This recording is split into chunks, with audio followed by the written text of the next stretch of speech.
Muslims and other minorities like Christians, Sikhs, Dalits, and others are facing alarming levels of discrimination, violence, and suppression in India today. Since 2014, cases of mob lynching against Muslims have, especially over allegations of cow slaughter. Data from India Spend shows that over 90% of cow-related lynchings between 2010 and 2017 occurred after 2014, with most victims being Muslim men. This violates India's secular constitutional values and has been criticized by Amnesty International and the UN. The Citizenship Amendment Act 2019, passed by the Modi-led government, explicitly excludes Muslims from its provisions by offering citizenship only to non-Muslim refugees from Afghanistan, Pakistan, and Bangladesh. The National Register of Citizens in Assam excluded nearly 1.9 million residents, many of them Muslims, due to their inability to produce decades-old documentation. Critics argue this move disproportionately targeted poor Muslim communities and risks rendering many stateless.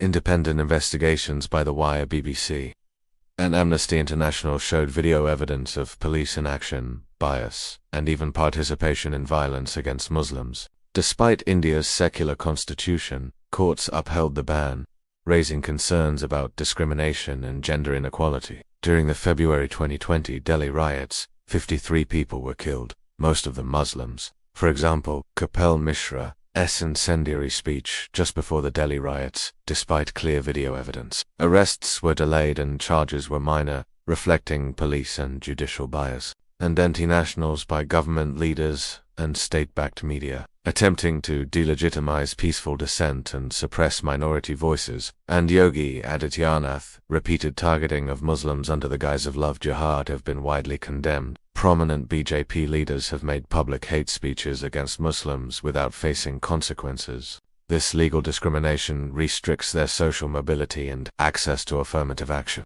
The United Christian Forum recorded over 600 incidents of violence against Christians in 2022, with churches vandalized and pastors assaulted often. This consistent dehumanization fuels public hostility and justifies state action against them. In several BJP-ruled states, Hindu extremist groups and local authorities have enforced informal bans on Muslim vendors during Hindu festivals, promoting economic exclusion through targeted boycotts. The ruling BJP has no Muslim member of parliament in the current term. In 2022, Karnataka imposed hijab bans in schools and colleges, targeting Muslim girls